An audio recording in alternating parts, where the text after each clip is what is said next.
네, 안녕하십니까. 피보탈의 이정은입니다. 오늘은 마이크로 서비스 개발을 위한 도메인 드리븐 디자인이라는 주제로 1시간 동안 웨비나를 진행할 예정입니다.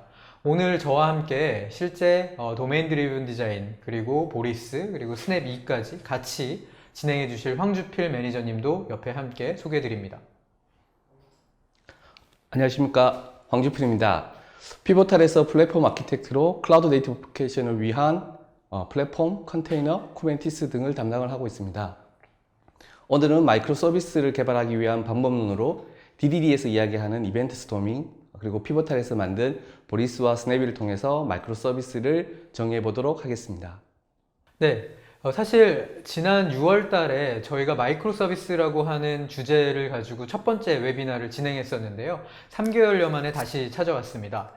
그래서 저희가 이제 지난번에는 마이크로 서비스에 대한 어떤 개념, 그리고 장점, 그런 어떤 컨셉추얼한 것들에 대해서 말씀을 드렸다면은 이번에는 실제로 이 마이크로 서비스를 디자인하는 과정에서 어떤 과정을 통해 가지고 디자인을 할 것인지에 초점을 맞춰서 진행을 해보도록 하겠습니다.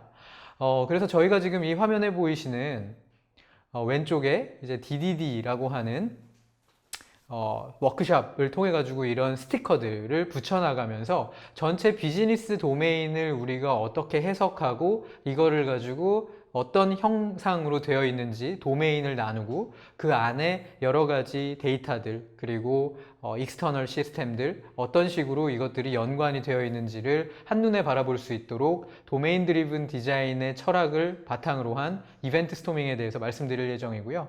그리고 두 번째로는 가운데 있는 사진처럼 어떤 서비스 간의 통신 그리고 서비스를 실제로 테크니컬리 임플리멘테이션을 했을 때 어떻게 통신을 하고 뭐 싱크로너스하게 통신을 해야 되는지 큐를 통해서 통신을 해야 되는지 혹은 외부 시스템하고 통신을 해야 될 일은 있는지 이런 것들을 말씀드릴 예정입니다. 그리고 세 번째는 맨 오른쪽에 보이시듯이 저런 서비스 하나하나를 갖다가 좀 디테일하게 어떤 API를 가져야 되고 어떤 데이터베이스를 액세스를 해야 되고 실제로 이 서비스를 임플리멘테이션 할 때 어떤 백로그를 가지고 해야 하는지를 도출해내는 작업까지를 진행을 하게 될 예정입니다. 이 세 가지 과정들을 저희가 그냥 이론적으로 보는 게 아니라 실제 조금 있다가 저희가 실제 이 뒤에 있는 화이트보드에다가 붙여나가면서 이런 과정들이 어떻게 되는지를 간략하게 볼 예정입니다. 다만 이런 과정들이 실제로 되게 오랜 기간 동안 뭐 수주 혹은 수일 동안 일어나야 되는 것들이기 때문에 오늘 하는 것들은 되게 약식으로 진행이 될 예정입니다. 그 점은 감안을 해주시기 바랍니다. 우리가 DDD라고 하는 거는 마이크로 서비스 아키텍처를 얘기할 때 많이 얘기 나오는 어떤 디자인 패턴 중에 하나입니다. 도메인 드리븐 디자인이라는 이름에서 나왔듯이 실제 비즈니스 도메인을 우리가 만들려고 하는 아키텍처에 투영하게 함으로써 상당히 어떤 도메인을 정의하고 그 도메인을 정의된 것들로 바탕으로 실제로 커뮤니케이션 할 수 있는 좋은 툴이 됩니다. 그래서 제가 두 번째 적어 놓은 어떤 비즈니스 유닛, 즉 현업, 우리가 얘기하는 뭐 기획이라든지 사업부 쪽하고 그리고 IT 쪽, 개발자라든지 개발 기획 쪽이라든지 설계 쪽하고 동일한 어떤 랭귀지를 사용하게 함으로써 커뮤니케이션 코스트를 미니마이즈하고 그런 커뮤니케이션 코스트가 줄어들므로 인해서 향후에 어떤 변경 사항이 있거나 할 때도 상당히 반복적으로 그리고 그런 변화의 사이클을 작게 가져갈 수 있는 그런 효과도 있습니다. 또한 이러한 과정에서 대부분의 경우에는 도메인 그 전문가들은 대부분 IT 용어를 잘 알지 못합니다. 반대로 IT에서 근무하시는 여러 가지 개발자분들은 반대로 또 도메인 익스퍼트들, 즉 현업분들의 랭귀지를 잘 이해하지 못하죠. 그래서 이런 과정에서 상당히 많은 어떤 걸림돌이라든지 여러 가지 이슈들이 발생을 하게 되고 이런 것들이 전체적인 어떤 개발이라든지 변경 사항에 대한 업데이트, 어떤 릴리즈 이런 것들이 조금 느려지게 되는 그런 과정이 있습니다. 이런 과정들을 모두가 모여가지고 하나의 장소에서 하나의 메소돌로지를 통해 가지고 다 쉐어를 한다면은 훨씬 더 효과적으로 갈 수가 있겠죠. 또 한 가지 특징은 이런 도메인 드리븐 디자인으로부터 우리가 앞으로 해야 될 그 이벤트 스토밍이나 이런 일련의 과정들은 상당히 반복적인 과정들을 통해서 일어나게 됩니다. 그렇기 때문에 어떤 문제가 있거나 어떤 변경 사항이 있을 때 쉽게 변경할 수 있는 그런 장점들도 보유를 하고 있습니다. 그래서 이런 어떤 마이크로 서비스 아키텍처를 우리가 디자인을 할 때 상당히 좋은 메소돌로지라는 사실은 이제 많이 알려져 있는 상황인데요. 이런 도메인 드리븐 디자인을 가장 쉽게 할 수 있는 어떤 액티비티 중에 하나를 이벤트 스토밍이라고 부르고 있습니다. 이 이벤트 스토밍에는 여기 보이시는 제가 이렇게 가지고 있는 파란색 스티커 혹은 뭐 빨간색 스티커 혹은 주황색 스티커 이런 스티커들을 갖다가 많이 사용을 하게 됩니다. 그리고 이런 펜, 간단한 펜만 있으면은 이런 이 액티비티들이 가능하게 되는데요. 상당히 심플한 툴로 많은 사람들을 모아가지고 할 수 있는 장점이 있죠. 그래서 보통 이런 이벤트 스토밍이라고 하는 액티비티를 할 때는 이런 큰 벽을 준비를 하셔야 되고요. 그 위에 종이를 붙여가지고 이제 쉽게 그런 스티커들이 붙을 수 있도록 해줍니다. 그리고 왼쪽에 보이시듯이 저런 하나의 간판 같은 걸 세워서 우리가 사용하는 색깔이 어떤 걸 뜻하는지를 갖다가 모두가 알 수 있도록 공유를 해 놓습니다. 또 한 가지 특징은 뭐냐면요.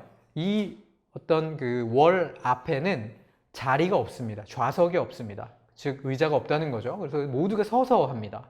그래서 되게 짧은 시간 동안 인텐시브하게 집중해 가지고 이런 워크숍을 진행을 할 수 있는 환경이 되어야 합니다. 그래서 만약에 앉아 있을 좀 집중력이 떨어질 수 있겠죠.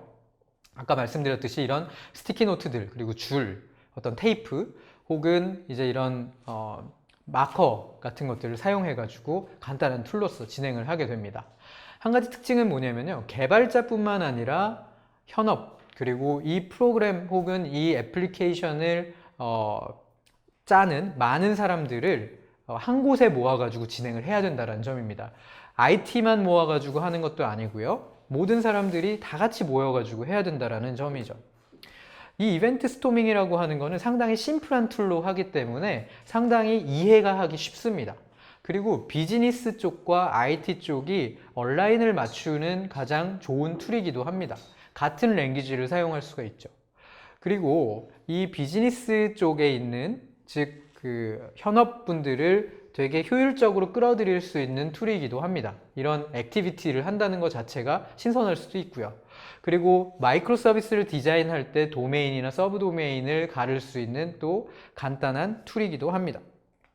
그래서 결론적으로 저희가 이 도메인 드리븐 디자인이라는 패턴을 통해서 이 디자인 패턴을 통해서 도출되는 이 이벤트 도출하는 결과물은 이벤트 스토밍을 통해서 도출되는 결과물은 이런 방식으로 되어 있습니다. 이런 여러 가지 색깔의 스티키 노트와 그리고 바운디드 컨텍스트, 즉 저런 큰 범주로 나눠져 있는 바운디드 컨텍스트라고 하는 것들로 나눠지게 됩니다.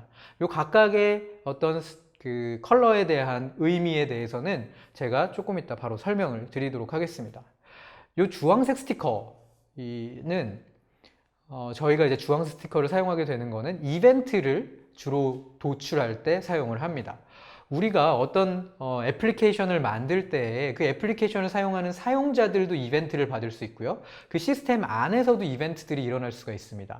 우리 비즈니스에서 일어나는 여러 가지 이벤트들을 쭉쭉쭉쭉쭉쭉 나열하는 게 이벤트 스토밍이라고 이름을 지은 이유 중에 하나겠죠. 그래서 비즈니스 어떤 사업에 있어가지고 개발자들, 죄송합니다.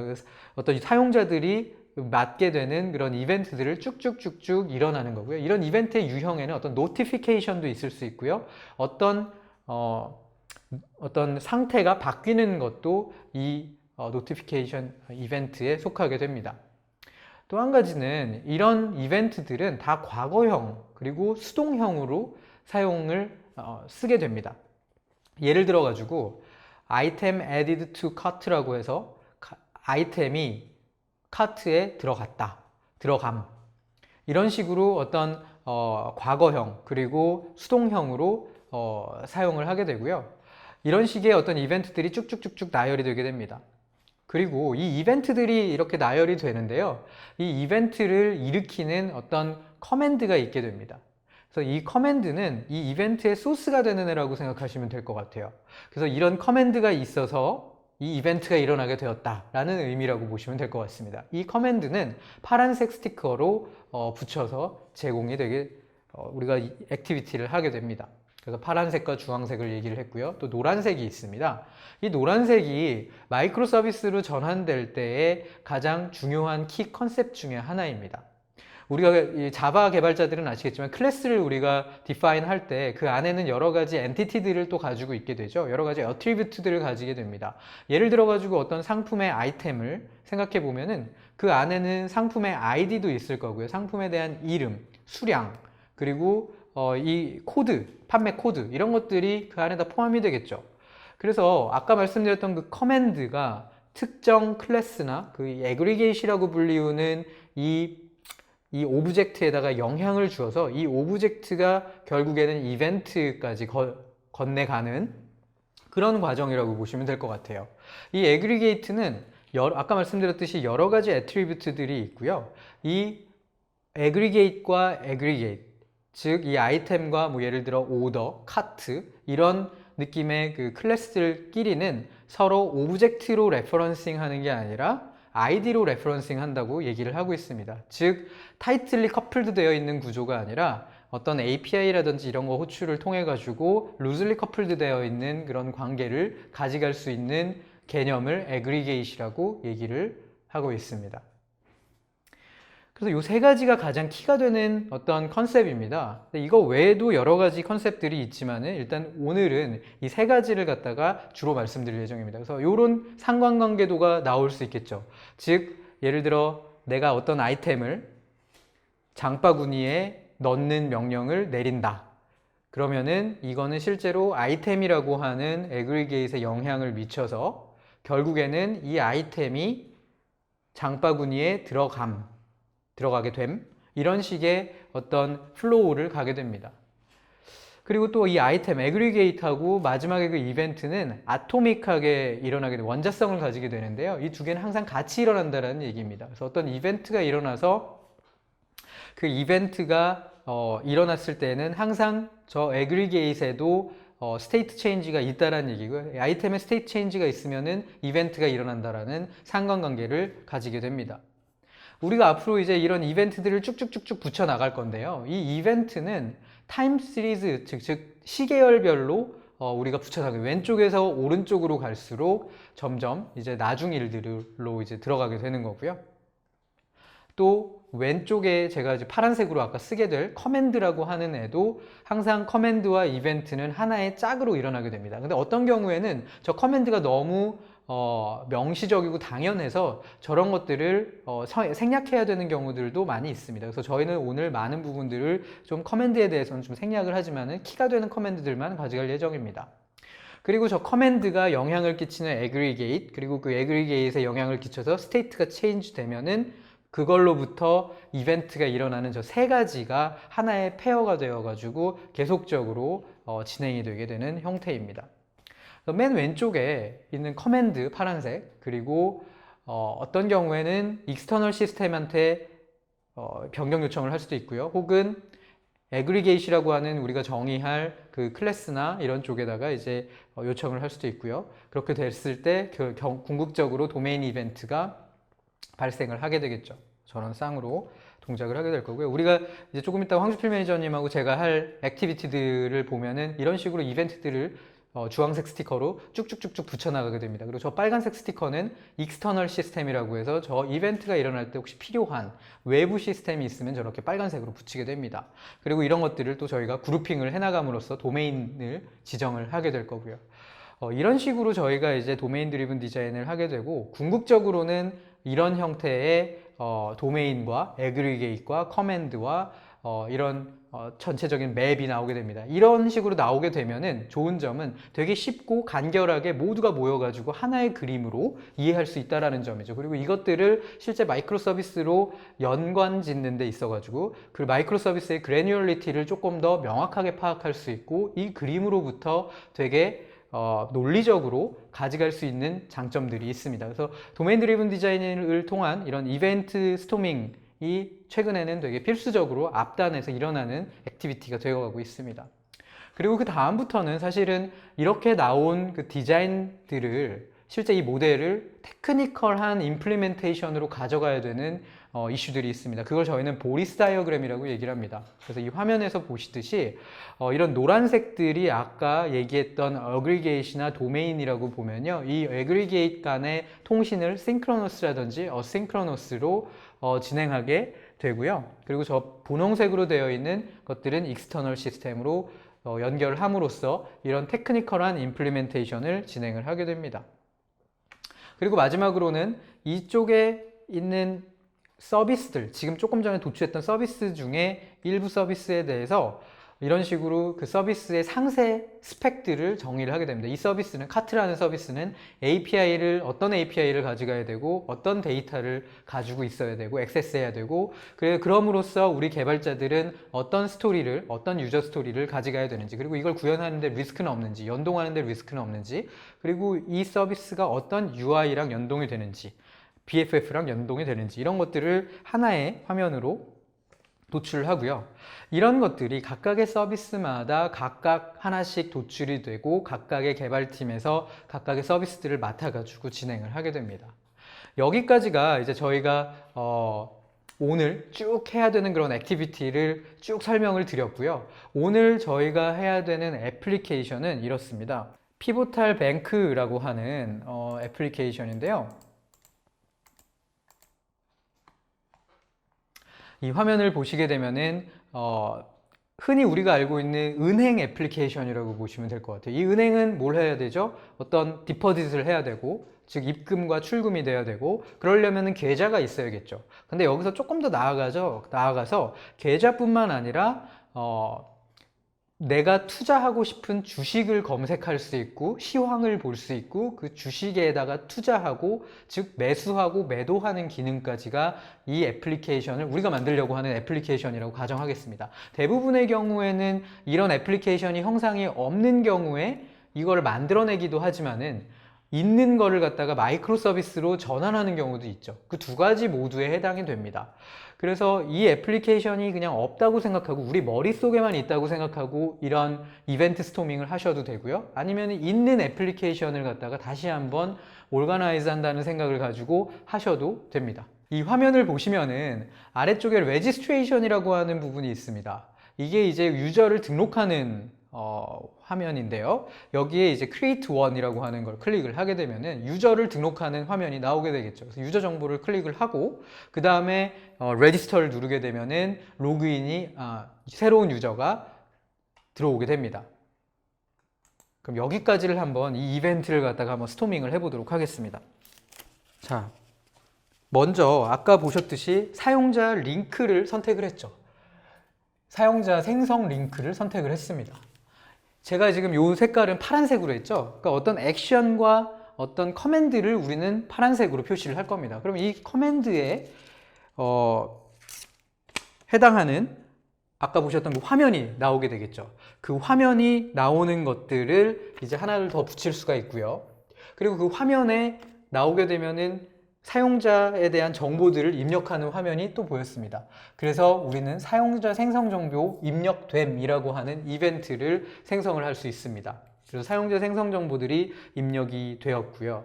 그리고 나서 실제 사용자 생성의 요청을 날렸죠.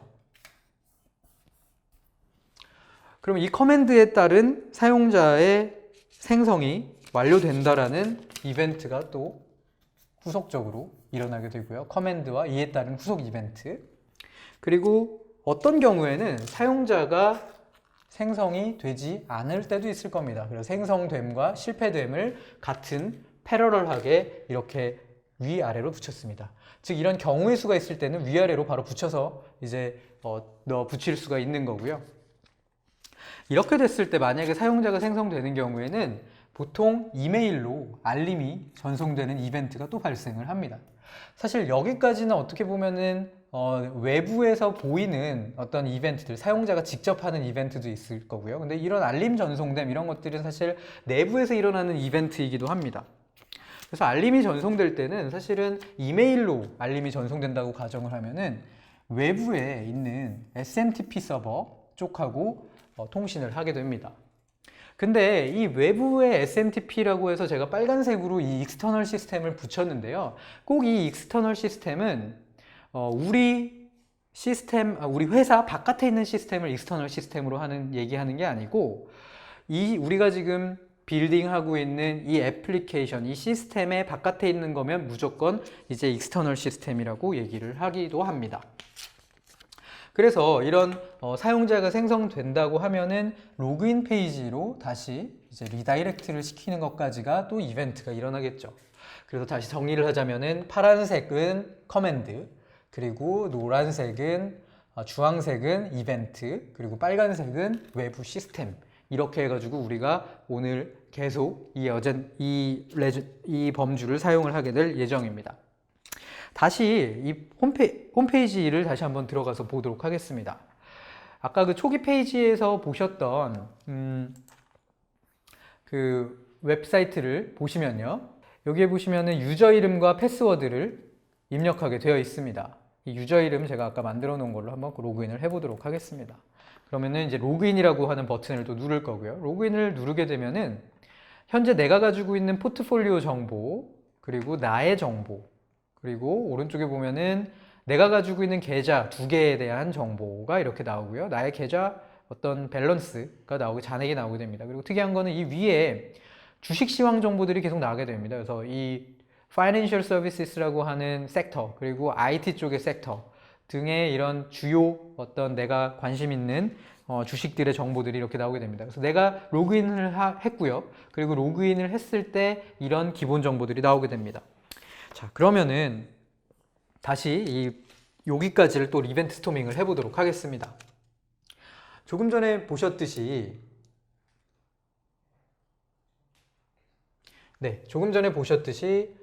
사용자 이름 암호를 로그인을 하기 위해서 입력하는 이벤트를 하나 했고요.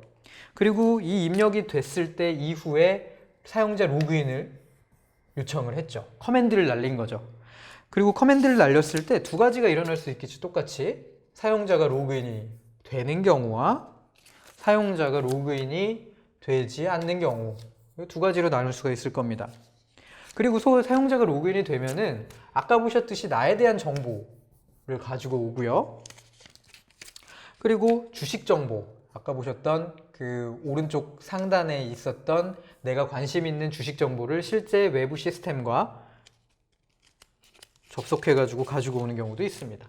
그리고 계좌 정보, 나의 계좌 정보도 가져오게 됩니다. 이때 제가 여기 적지는 않았는데요. 요 빨간색으로 제가 하나를 더, 주식 정보를 가져올 때는 사실 외부의 마켓 시스템, 외부의 어떤 그 마켓 시스템에 실제 액세스를 하겠죠. 그래서 여기다가 이렇게 정의를 했습니다. 여기까지가 사용자 로그인을 가지고 오는, 사용자 로그인을 하는 단계입니다. 자, 여기까지 이제 저희가 사용자 로그인까지 했는데요. 다시 이제 애플리케이션으로 돌아오도록 하겠습니다. 이 애플리케이션에서 보시면은 이 사용자들이 이쪽에 어카운트 쪽에 가게 되면은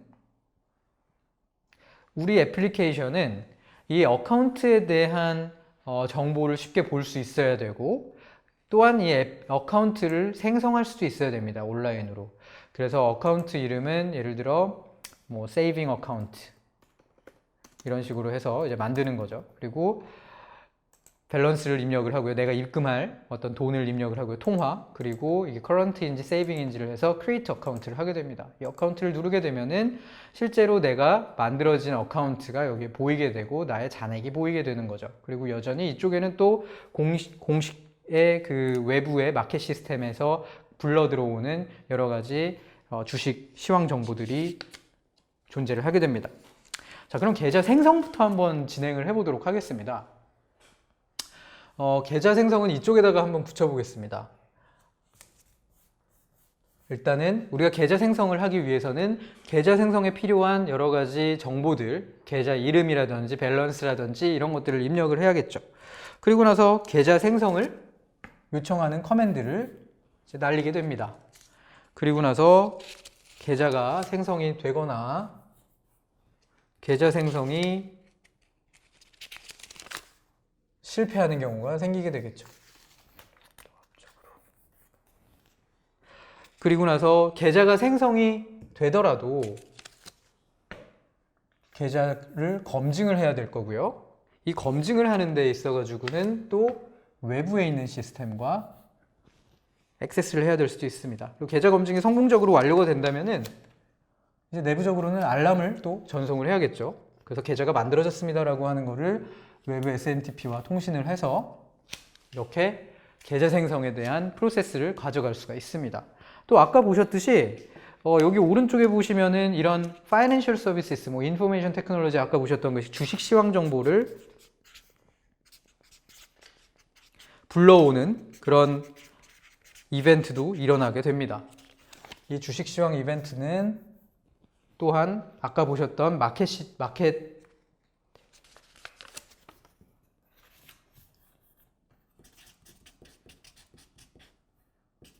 시스템과 또 통신을 하게 되겠죠. 그래서 이런 형태로 이제 이벤트가 플로우가 되게 됩니다. 자, 여기까지가 이제 어카운트에 대한 얘기였다면요. 또 다시 이제 저희 애플리케이션 쪽을 들어와서 포트폴리오 쪽에 한번 들어가 보도록. 포트폴리오라고 하는 건 아까 말씀드렸듯이 내가 가지고 있는 주식에 대한 내용들이 쭉 있는 겁니다. 그래서 포트폴리오에 대한 기본적인 정보, 그리고 내가 가지고 있는 주식들, 지금 현재 애플과 피보탈 주식을 가지고 있습니다. 그리고 내가 현재 총 얼마치를 샀는지, 밸류를 샀는지, 그리고 나의 지금 순이익은 어떻게 되는지, 그리고 내가 여기서 특이한 거는 숫자를 올려가지고 주식을 팔 수가 있는 거죠. 셀 버튼이 있죠. 즉 매도를 할 수 있는 기능이 여기에 들어가 있습니다. 이 포트폴리오 기능에. 그리고 이 아래쪽에 트랜잭션스라고 하는 건 거래 이력을 볼 수 있는 화면입니다. 이 거래 이력은 과거에 며칠 동안 내가 거래를 어떻게 했는지, 바이를 했는지, 셀을 했는지, 어떤 주식을 사고 팔았는지를 볼 수 있는 거래 이력이 보이죠. 자, 이런 식으로 이런 서머리, 그리고 아래쪽에 내가 가지고 있는 주식, 그리고 매도하는 기능, 그리고 거래 이력을 보는 기능, 이런 것들이 지금 들어가 있습니다. 이 이후부터는 황주필 매니저님께서 이 포트폴리오를 한번 진행을 해주시도록 하겠습니다. 네, 금방 보셨던 화면처럼 포트폴리오를 요청을 하게 됩니다. 그래서 포트폴리오를 요청을 하게 되면 사용자가 가지고 있는 포트폴리오 정보를 가지고 오게 되고요. 뿐만 아니라 지금 현재 보유하고 있는 주식, 예전에 거래 이력 정보, 그리고 주식 정보, 마찬가지로 현재 보유하고 있는 주식 정보를 가지고 오게, 주식 정보를 가지고 오게 됩니다. 앞에서 보셨던 화면처럼 포트폴리오에서는 보유하고 있는 주식 자체를 판매도 가능하죠. 그래서 판매를 할 때는 매도 수량 자체를 먼저 입력을 하시고요. 그리고 매도를 요청을 하게 됩니다. 매도를 이렇게 요청을 하게 되고요. 실제 매도가 요청이 되게 되면 실제 해당하는 매도 자체가 정상적인 매도인지에 대한 검증 작업을 거치게 되겠죠. 그래서 매도에 대한 검증을 거치게 되고요. 마찬가지로 매도의 검증은 외부에 있는 검증 시스템을 통해서 이루어지게 됩니다. 그러면 결국 마지막에 제대로 된 경우 거래가 완료가 되겠죠.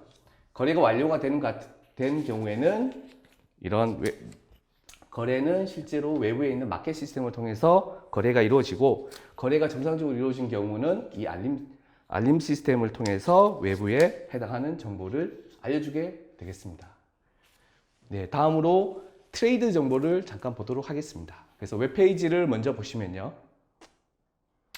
네, 이쪽에 보시면은 지금까지 이제 포트폴리오라고 하는 그런 것들을 이제 저희가 말씀을 드렸고, 이거를 갖다가 이제 매수할 수 있는 트레이드 페이지가 있습니다. 이쪽에 보시면 내가 사야 되니까 내가 어떤 주식에 관심이 있는지를 검색할 수 있는 검색 창이 있고요. 그 검색 창들이 검색을 하게 되면은 여기서 get 쿼트를 누르게 되면은 이제 예를 들어 피보탈을 좀 검색을 해보겠습니다. 그러면은 이 피보탈 주식에 대한 정보들이 나오게 되고, 여기서 내가 사고 싶은 수량을 정하고 바이 버튼을 누르게 됩니다. 그리고 아래쪽에서 내가 지금 가지고 있는 주식 정보들이 나오게 되는 거죠. 여기가 이제 트레이드 기능입니다. 네, 앞에서 웹페이지에서 보셨던 것처럼 이 트레이드에서는 먼저 주식 정보 자체를 회사의 이름이나 아니면 심볼을 통해서 검색을 하게 되죠. 그래서 회사 정보의 심볼을 이렇게 입력을 합니다. 그리고 나서 주식 정보를 검색을 하게 됩니다. 주식 정보를 검색을 하죠. 주식 정보를 검색을 할 때는 주식 정보에 대한 회사의 이름이나 아니면 심볼을 통해서 검색을 하게 되고, 그러면 외부에 있는 이 마켓 시스템을 통해서 해당하는 주식 정보 자체를 가지고 오게 됩니다. 내가 만약에 해당하는 주식을 매수를 하고 싶은 경우는 매수 수량을 입력을 하게 되겠죠. 그래서 매수 수량을 입력을 하시고 매수를 요청을 하게 됩니다. 이런 식으로 매수를 요청하게 되고요. 매수가 요청이 되면 해당하는 매수에 대한 매도와 마찬가지로 해당하는 매수 자체가 정상적인 매수 과정인지에 대한 검증 작업을 거치게 되죠. 그래서 마찬가지로 매수에 대한 검증은 외부에 있는 검증 시스템을 통해서 이루어지게 됩니다. 매도와 마찬가지로 매수가 정상적으로 이루어진 경우는 완료가 되면 매수 자체도 외부에 있는 마켓 시스템으로 이루어지게 되고요. 정상적으로 매수가 이루어진 경우 이런 알림을 통해서 외부로 이 알림 메시지 자체를 전송을 하게 됩니다. 네, 보셨던 것처럼 전체 피보탈 뱅크라고 하는 시스템에 대한 이벤트 스토밍을 이렇게 진행을 하였습니다. 네, 이제 잠깐 정리를 하고 넘어가자면은 여기 보이시는 많은 이벤트들을 쭉쭉쭉쭉 나열을 한 겁니다. 간단하게 사용자 생성에 대한 이벤트, 그리고 이 아래쪽에는 사용자 로그인에 대한 이벤트들 주로 나고요. 그리고 이쪽은 계좌를 생성하는 이벤트들을 쭉 나열했고요. 이쪽은 포트폴리오에 대한 거, 거래 이력에 대한 것들을 가져왔습니다. 또 아래쪽에서는 내가 가지고 있는 주식들을 매도하는 이벤트들, 그리고 저 오른쪽 상단에서는 주식 정보를 검색하고 정보를 가져오는 거, 그리고 그 정보를 가지고 와서 내가 그 주식을 사는 이벤트들. 사실은 이런 이벤트들은 어떤 애플리케이션의 종류에 따라서 달라질 수도 있고요. 이거는 하나의 어떤 뱅크 애플리케이션의 일부를 갖다가 저희가 이제 한번 해본 거죠. 여기서 중요한 건 뭐냐면 모두가 모여가지고 이거를 하면서 동의를 하고 이해를 할 수 있다는 점입니다. 즉 제가 황주필 매니저님은 이제 현업에서 오신 분이고 저는 IT 쪽에서 오는 사람인데, 이런 부분들을 같이 이렇게 하다 보면은 서로 잘 이해를 할 수가 있겠죠. 이런 이벤트들에 대해서. 이런 게 나왔다면 이제는 뭘 할 거냐면요. 저희가 이제 그룹핑이라고 하는 거를 하게 될 겁니다. 이 그룹핑은 세 가지 정도를 고려를 해야 됩니다. 첫 번째는 뭐냐면요. 첫 번째는 데이터 오너십입니다. 그래서 어떤 데이터의 오너십을, 어떤 팀이 데이터의 오너십을 어떻게 가져가느냐를 고려를 해야 되고요. 두 번째로는 이 서비스들, 우리가 만들려고 하는 이 단위 그룹의 디플로이먼트, 즉 어떤 배포 주기라든지 이런 라이프 사이클을 독립적으로 가져갈 수 있는 그런 조건들을 생각을 해야 됩니다. 그리고 세 번째는 독립적인 스케일러빌리티입니다. 이런 그룹들이 독립적으로 어떤 확장하거나 아니면 축소할 수 있는 형태로 되는지가 되게 중요하겠죠. 그래서 그 세 가지 조건 중에 가장 많이 걸리는 조건이 사실 첫 번째 데이터 오너십으로 많이 하게 됩니다. 저희 경험상 보게 되면은. 그래서 데이터 오너십이라는 측면에서 한번 황주필 매니저님하고 저하고 이걸 한번 쭉 보면서 좀 그룹핑을 한번 해보도록 하겠습니다. 이 왼쪽을 보시게 되면은 대부분 사용자 생성, 사용자에 대한 것들, 실패됨.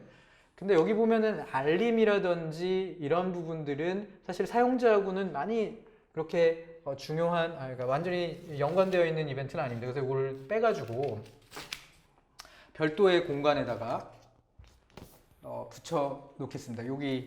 여기다가 붙인 거고요. 네, 보시면은 알림과 같은 경우는 사용자 생성뿐만 아니라 어카운트를 생성하시거나 아니면 매수나 매도를 하실 때에도 항상 정상적으로 수행을 했는지에 대한 정보를 알리게 되죠. 네. 그래서 그 각각의 부분은 좀 이따가 그러면은 같이 내려가시면 될 것 같고, 하게 되고요. 그리고 아래쪽에 이제 사용자 쪽에서 보시면은 대부분 또 사용자 생성 그리고 사용자 로그인 쪽인데요.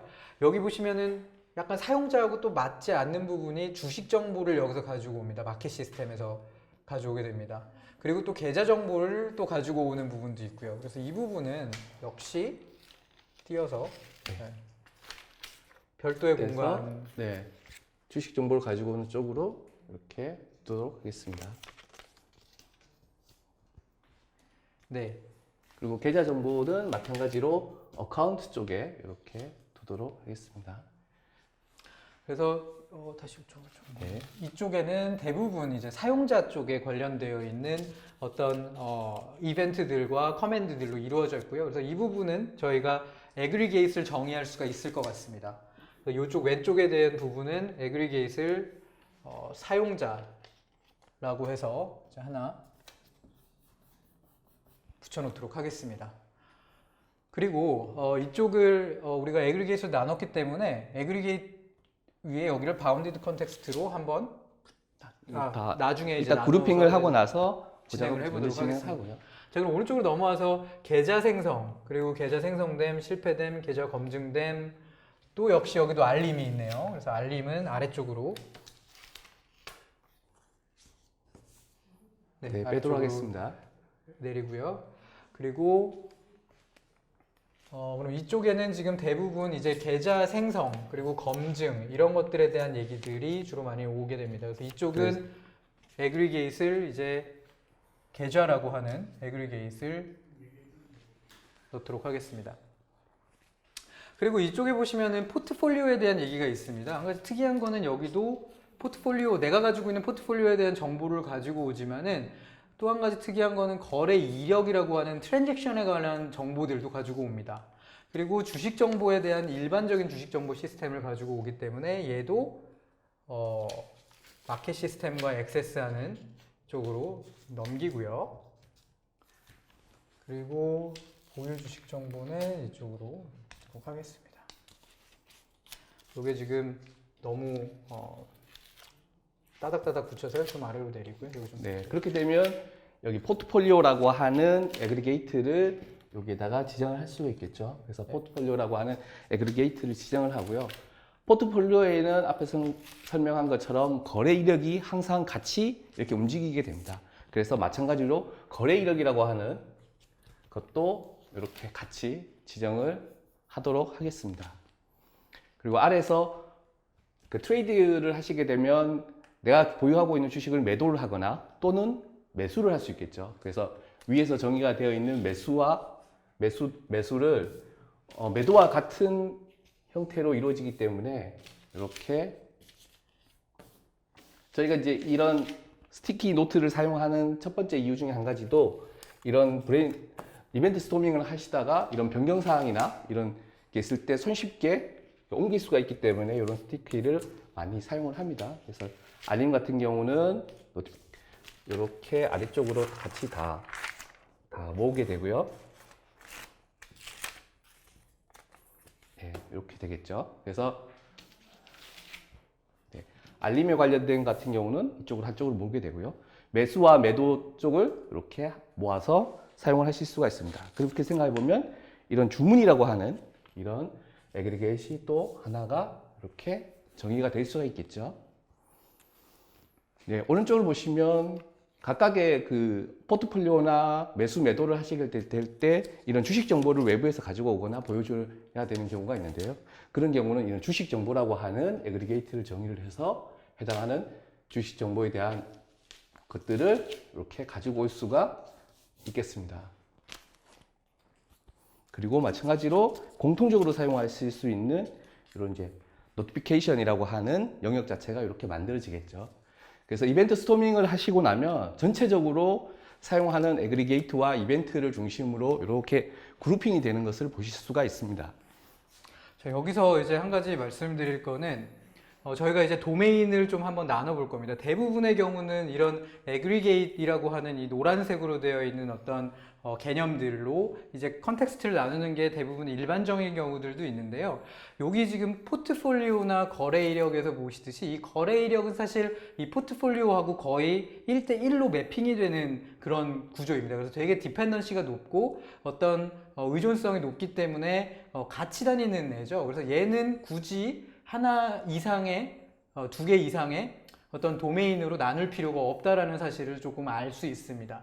그래서 이거를 갖다가 이제 도메인을 한번 나눠 보면은 네. 테이프를 통해서 보통 이런 것들을 정의를 하는데요.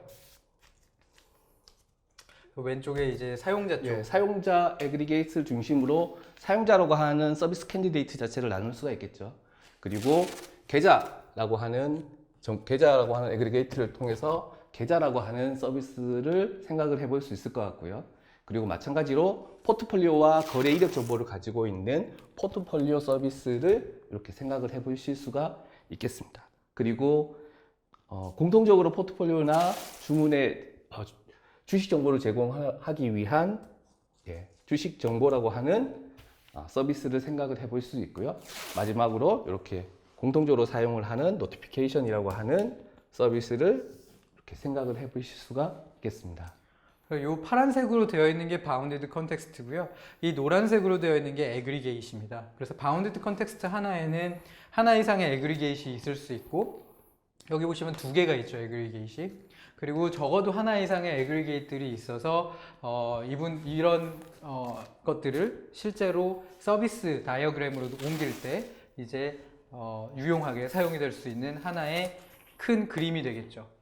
이런 것들이 여기서 딱 픽스되는 게 아니라요. 앞으로 저희가 이런 여러 가지 활동들을 하게 됨으로써 계속 변경이 되게 됩니다. 뭐 예를 들어 가지고 여기가 매도가 쭉 있고 매수가 쭉 있잖아요. 근데 나중에 우리가 이거를 조금 더 애널리시스를 해보면은 매도랑 매수의 어떤 데이터나 이런 것들이 좀 다르구나, 데이터 오너십이 다르구나 라고 느끼면은 이 주문이라고 하는 애그리게이트를 빼고 매도라고 하는 애그리게이트가 매수라고 하는 애그리게이트로 나눌 수도 있을 겁니다. 이러한 것들이 계속 이터레이티브하게, 즉 반복적으로 수행이 됨으로써 이 한 판을 한 번에 그냥 딱 픽스해 버리는 게 아니라 계속적으로 이제 변경할 수 있는 형태로 발전이 되게 되는 거죠. 네. 자, 여기까지가 이제 저희가 이제 도메인 드리븐 디자인, 이벤트 스토밍이라고 하는 걸 통해서 이벤트를 계속 도출하고 이벤트에 따른 커맨드, 그리고 익스터널 시스템 이런 것들을 도출했습니다. 이제부터는 황주필 매니저님께서 보리스 다이어그램과 스냅이를 진행을 한번 해보도록 하겠습니다. 네, 이벤트 스토밍을 통해서 전체적인 서비스에 대한 후보들, 그 서비스 캔디데이트를 정의를 했으면 해당하는 서비스 캔디데이트들 사이에 상관관계 자체를 정의를 할 수가 있습니다. 그래서 그 상관관계는 보리스라고 하는 걸 통해서 이루어지게 되고요. 보리스는 크게 서비스와 서비스 사이에 요청 자체를 동기 방식으로 할 것이냐 아니면 비동기 방식으로 할 것인지를 정의를 하게 됩니다. 그래서 대체로 이런 라인 테이프를 통해서 정의를 하게 되고요. 저희는 이번에는 요 파란색 라인 테이프는 동기 요청을 정의를 하고요. 빨간색 요 라인 테이프는 싱크 리퀘스트를 표시를 하도록 하겠습니다. 이렇게 정의를 범례를 먼저 만들어 놓고요. 앞에서 보셨던 것처럼 서비스 캔디데이트 자체를 정의를 합니다. 먼저 포트폴리오라고 하는 서비스가 하나 이렇게 있을 수 있겠죠. 그리고 사용자라고 하는 서비스가 이렇게 있을 수가 있고요. 그리고 계좌라고 하는 서비스 캔디데이트가 있을 수가 있고요. 그리고 해당하는 계좌에 대한 주문이 있을 수가 있습니다. 그리고 이 계좌 같은 경우는 앞에서 보셨던 것처럼 외부에 있는 이런 주문 같은 경우는 외부에 있는 이런 검증 시스템, 그리고 실제 주문은 외부에 있는 이 마켓 시스템하고 이렇게 연동을 하게 되겠죠. 그리고 주문이 이루어지게 되면 해당하는 주문은 거래 이력이라고 하는 곳에 저장이 되게 되고요. 네. 거래 이력이라고 하는 곳에 이렇게 저장이 되겠죠. 그리고 주식 정보라고 하는 게 이렇게 존재를 하게 됩니다. 마찬가지로 이 주식 정보 자체는 외부에 있는 마켓 시스템을 사용을 하게 되고요. 공통적으로 있는 이런 노티피케이션 서비스가 있죠. 그래서 노티피케이션 서비스는 알림이라고 하는 서비스를 통해서 외부 SMTP 서버를 사용을 하게 됩니다. 그래서 앞에서 말씀드린 것처럼 실제로 포트폴리오 정보를 사용을 하게 되면 포트폴리오에서는 일단 사용자 정보가 필요하겠죠. 그래서 사용자 정보를 가지고 오게 되고요. 뿐만 아니라 사용자 정보에 사용자가 가지고 있는 계좌 정보, 그리고 내가 기존에 했던 그런 이제 거래 이력 정보, 그 트랜잭션 정보 자체가 이렇게 가지고 오게 되고요. 예. 그래서 이런 정보들은 실제 포트폴리오에서는 사용자 정보를 요청을 하게 되고요. 사용자 정보와 그리고 계좌 정보, 그리고 거래 이력 정보를 이렇게 요청을 하겠죠. 그러면은 이제 각각의 서비스에서는 이런 사용자 정보라든지 아니면 이런 계좌 정보, 그리고 주식 정보나 아니면 거래 이력 정보를 해당하는 포트폴리오에게 전송을 하게 됩니다.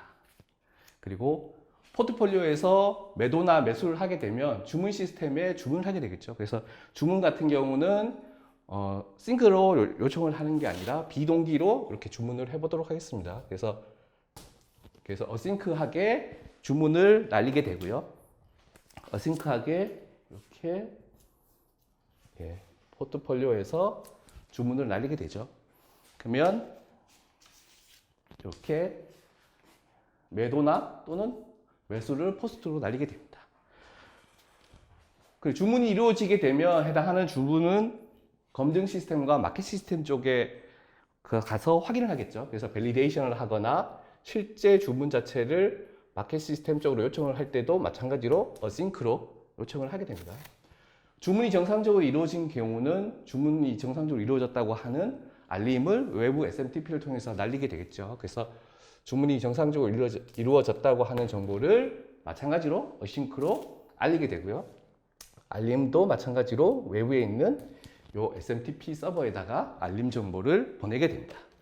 그래서 이렇게 마찬가지로 이 방향이겠죠. 네, 검증 시스템과 알림 시스템 쪽으로 해당하는 정보를 이렇게 보내게 되겠습니다. 네, 실제로 이 보리스를 통해서 또 한 가지 중요하게 저희가 이제 몇 가지 더 라인이 리퀘스트와 이벤트 트리거링을 할 수 있는 게 있는데 오늘 시간 관계상 약간 생략을 하게 되고요. 마찬가지로 보리스를 하면서 또 한 가지 중요하게 생각하셔야 될 게 바로 이제 BFF, UI를 위한 백엔드가 필요한 거죠. 그래서 우리가 이제 BFF라고 부르는 백엔드 포 프론트엔드를 이렇게 구성을 합니다. 그러면 BFF에서는 실제 엔드 유저의 UI를 만들기 위해서 사용자한테 사용자 정보를 가지고 와야 되고요. 그리고 마찬가지로 계좌 정보도 필요하죠. 계좌 정보도 가지고 와야 되고, 그리고 거래 이력 정보, 그리고 이렇게 주식 정보도 필요하고요. 마찬가지로 그 해당하는 사용자에 대한 포트폴리오 정보 자체도 이렇게 필요하겠죠. 그래서 BFF에서는 각각의 이 서비스한테 해당하는 정보 자체를 이렇게 요청하게 됩니다. 그러면 BFF에서는 필요한 정보 자체를 컨버짓해서 실제 UI 화면 쪽으로 해당하는 정보를 이렇게 보내게 되겠습니다. 오늘은 굉장히 이제 간략하게 보리스에 대해서 설명을 드렸는데요. 좀 더 실제 보리스를 하게 될 때는 이것보다 좀 더 딥다이브하게 해서 라인이라든지 항목 자체를 정의를 하게 되고요.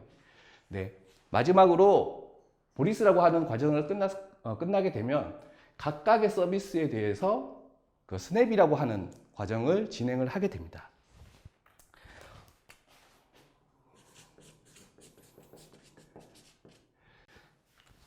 오늘 이 시간에는 굉장히 많은 이제 서비스 중에 오더라고 하는 서비스를 한번 보도록 하겠습니다. 그래서 오더라고 하는 서비스가 있죠. 그래서 스냅이를 진행을 하실 때는 크게 저희가 API과 해당하는 API가 사용을 하는 데이터, 그리고 이 서비스에 대한 유저 스토리와 해당하는 유저 스토리에 대한 리스크와 필요한 UI를 정의를 하게 됩니다.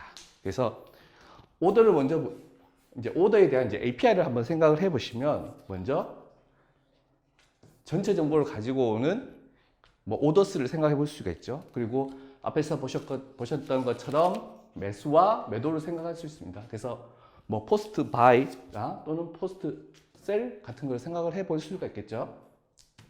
그리고 해당하는 오더라고 하는 서비스는 주문이라고 하는 데이터를 이렇게 사용을 하겠죠. 그래서 오더라고 하는 데이터 자체, 애그리게이트 자체를 사용을 하게 되고요. 그리고 유저 스토리를 한번 생각을 해보도록 하겠습니다. 유저 스토리 같은 경우는 원칙적으로는 그러니까 어떤 페르소나로서 내가 뭐가 필요한데 어떻게 하면 된다라고 하는 것을 정의를 하게 됩니다.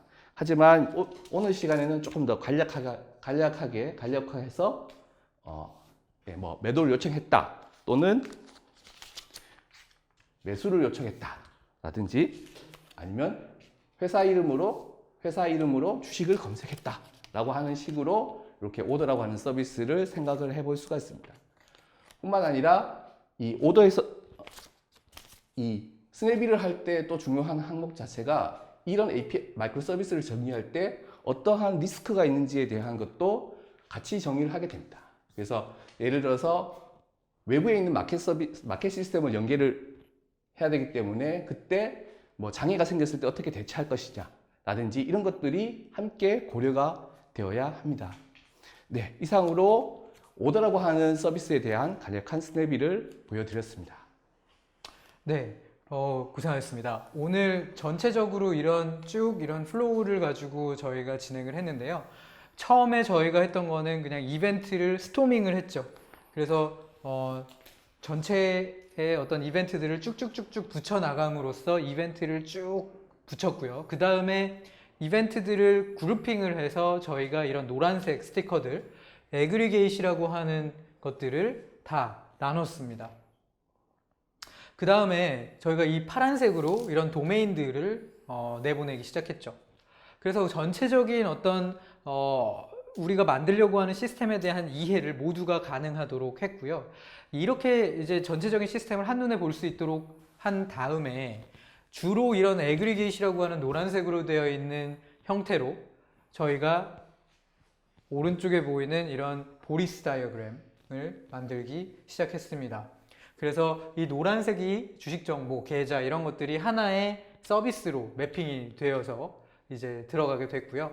그리고 이 서비스 간의 통신이나 이런 것들은 싱크로너스 혹은 어싱크로너스로 구분을 해서 진행을 했습니다.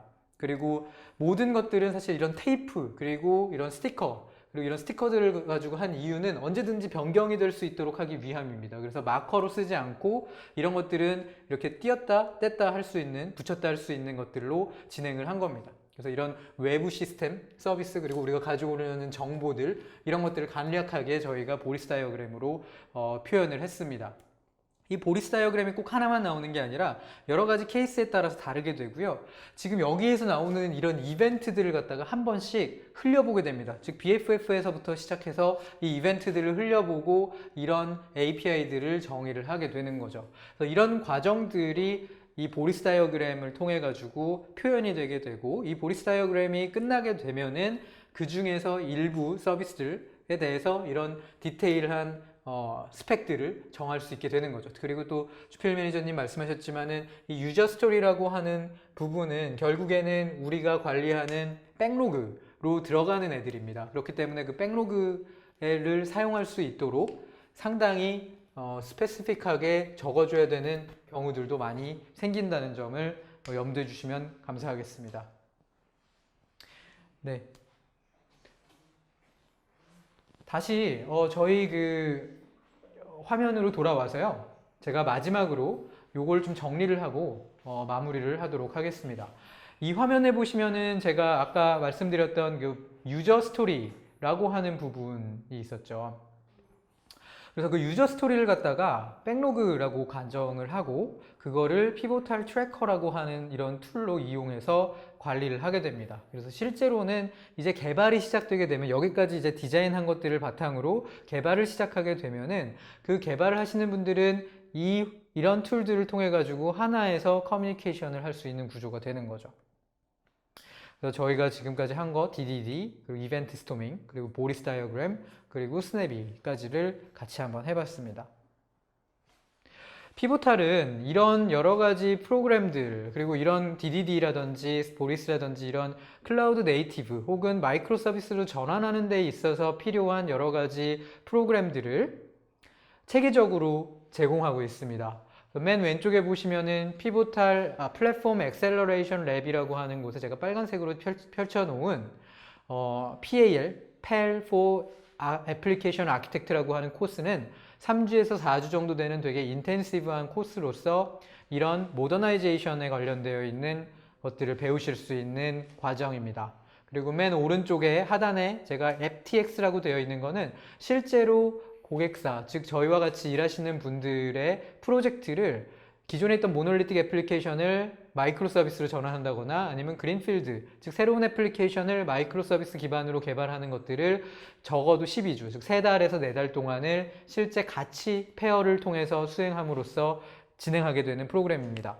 조금 전에 말씀드렸던 FTX라고 하는 거는 2017년 저희가 이 프로그램을 런칭을 했는데 약 200회 정도의 전환 프로그램을 수행을 했고 보리스 다이어그램, 스냅이 그리고 실제 애자일 기반의 임플리멘테이션들을 같이 진행을 한 겨력이 있습니다. 지금 왼쪽 상단에 그 그림을 보시게 되면요. 많은 분들이 모여가지고 이런 이벤트 스토밍을 하게 됩니다. 이게 보통 하루 이틀 정도 인텐시브하게 하게 되고 그리고 나서 한 또 며칠 있다가 좀 쉬었다가 또 하고 또 디벨롭하고 하는 형태로 조금씩 완성도를 높여나가는 과정입니다. 그래서 한 번에 끝나는 게 아니라 계속 띄었다 붙였다 할 수 있는 형태로 가게 되고요. 이게 어느 정도 픽스가 되면은 저희는 이제 뭐 미로닷컴이라든지 이런 걸 이용해가지고 전자식으로 일렉트로닉하게 이제 그거를 바꾸게 됩니다. 이런 형태로 저희가 직접 고객사로 가서 이런 프로그램들을 하는 과정들이 있고요. 또 아까 말씀드렸던 3주에서 4주 정도 되는 이 PAL이라고 하는 랩이 있어서 플랫폼 엑셀러레이션 랩이라고 불립니다. 그래서 이쪽에서는 리플랫포밍 그리고 클라우드 네이티브 형태로 바뀌는 것들에 대한 과정들 그리고 모더나이제이션 즉 마이크로 서비스에 관련된 내용들을 실제로 랩을 통해서 실제 또 페어 프로그래밍을 통해서 저희가 하는 방식대로 실제 해보는 것들을 3, 4주 동안 저희가 가르쳐 드리는 프로그램도 존재를 합니다. 또 마지막으로 저희가 10월 7일 이제 얼마 남지 않았죠. 텍사스 오스틴에서 스프링원 플랫폼이라고 해서 이런 클라우드 네이티브 애플리케이션, 쿠버네티스, 클라우드 파운드리 그리고 여러 가지 문화, 프로세스, 조직과 관련된 이야기들을 한 750개 정도 세션을 스프링원 플랫폼이라고 하는 곳에서 진행을 합니다. 이 스프링원 플랫폼은 피보탈이 주최하는 연간 행사 중에 가장 큰 행사로서 이 디스카운트 코드를 사용하시면 등록하실 수도 있습니다. 그래서 이 웨비나가 끝나시고 문의사항이 있으시면 저한테 연락해 주시면 감사하겠습니다. 네, 여기까지 저희가 준비한 웨비나는 완료를 했고요. 저희가 한번 질문을 한 3개, 2-3개 정도 한번 진행을 해보도록 하겠습니다. 첫 번째, 이렇게 도출된 내용의 자산화는 어떻게 합니까? 라는 말씀을 해주셨습니다. 그래서 이 부분에 대해서는 저희 황주필 매니저님이 한번 말씀드리도록 하겠습니다. 네, 회사에서는 보신 것처럼 이런 도메인에 대한 이벤트라든지 이런 각각의 서비스에 대한 인터랙션 그리고 각각 API에 대한 정의가 자산화가 돼야 되는 경우가 많습니다. 그래서 저희 같은 경우는 실제 보리스 다이어그램 같은 경우는 인터넷에서 손쉽게 사용하실 수 있는 미로닷컴과 같은 사이트에 디지털라이즈를 하게 됩니다. 그래서 사람들끼리 모여서 이런 이야기를 할 때는 이런 스티키 노트를 가지고 손쉽게 이야기를 하시고 그걸 자산화하기 위해서는 미로닷컴이라든지 같은 사이트를 사용을 하게 되고요. 마찬가지로 스냅에서 나오는 유저 스토리와 프로덕트에 대한 백로그 같은 경우는 흔히들 사용하고 계시는 지라라든지 아니면 피보탈에서 가지고 있는 피보탈 트래커를 통해서 해당하는 유저에 대한 백로그나 유저 스토리를 등록을 해서 자산으로 사용을 하실 수가 있습니다. 네, 추가로 제가 좀 말씀을 드리자면은 이런 디자인 단계에서 나오는 거는 지금 말씀드렸듯이 어떤 미로닷컴이나 이런 여러 가지 툴들을 통해서 이제 자산화를 할 수 있지만은 실제 임플리멘테이션 단계에서 여러 가지 테크니컬한 패턴들을 사용하게 됩니다. 뭐 안티 커럽션 레이어라든지 뭐 파사드 패턴이라든지 이런 여러 가지 패턴들을 사용하게 되는데, 이런 패턴들에 대해서는 저희가 쿡북, 즉 요리책이라고 하는 이름으로 해서 위키 페이지와 같은 형태 혹은 이제 리튼 더큐멘트와 같은 형태로 같이 만들어 가지고 이게 자산화가 되게 됩니다. 그래서 그런 어떤 우리가 이 프로젝트가 끝나고 나서 그냥 끝나는 게 아니라 다른 쪽에 다른 주제를 가지고 또 프로젝트를 하시게 될 텐데, 사내에서 그럴 때마다 이런 자산화되어 있는 것들을 펼쳐보시고 우리가 썼던 테크니컬 패턴들을 다시 한번 리뷰함으로써 다른 곳에다 또 확산하실 수 있는 그런 계기가 되실 수 있을 거라고 생각을 합니다. 네, 두 번째 질문은 두 번째 질문을 주셨던 것 중에 한 가지가 실제로 이런 이벤트 스토밍과 보리스나 스네비를 하는데 어느 정도 시간이 걸린지 질문이 있었는데요. 어떻게 생각하시나요? 네, 제가 좀 말씀을 드리자면은 이런 요 디자인 단계입니다. 이게 보통 이제 이렇게 해서 한 4주 정도, 3, 4주 정도를 계속 현업분들과 얘기하면서 이터레이티브하게 진행이 되게 됩니다. 그리고 한 4주 정도가 끝나게 되면은 사실 저희는 그때부터는 개발을 되게 집중적으로 진행을 하게 되는데요. 그 개발이 집중적으로 진행될 때는 보통 이제 영양 내재화를 통해서 진행을 하게 되면 한 8주에서 12주 정도를 그렇게 진행을 하게 됩니다. 토탈 한 12주에서 16주 정도, 3개월에서 4개월 정도의 시간을 가지고 이런 프로세스들을 진행을 하게 됩니다. 네.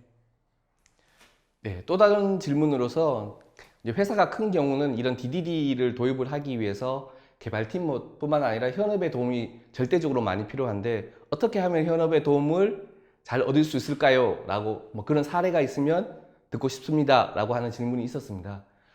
실제로 이 DDD라고 하는 경우는 앞에도 말씀드렸다시피 현업에 절대적인 도움이 필요합니다. 그래서 저희들 같은 경우는 항상 어떤 스테이크홀더들에 대한 협조가 무조건 필요하고요. CIO나 CXO 아니면 뭐 그룹 팀장님들의 절대적인 스폰서십이 필요하다라고 이야기를 하고요. 그것이 이 DDD가 성공적으로 이루어질 수 있는 전제 단계라고 이야기를 하고 있습니다. 그래서 스폰서십이 절대적으로 필요하다라고 하는 걸 말씀드리고요. 저희들은 항상 그런 스폰서십을 받을 수 있도록 노력을 하고 있습니다. 마지막으로 이제 저희가 이제 질문은 여기까지만 봤고요. 마지막으로 저희 피보탈은 하이어링을 계속하고 있습니다. 그래서 이런 여러 가지 마이크로 서비스나 클라우드 네이티브 애플리케이션, 그리고 플랫폼, 그리고 컬처, 이런 여러 가지 것들에 대해서 선구적으로 그 시장에다가 계속 메시지를 드리고 싶고 그런 전달하고 싶으신 분들은 저희 쪽에 연락을 해주시면 감사하겠습니다. 이상으로 오늘 웨비나를 마치도록 하겠습니다. 감사합니다.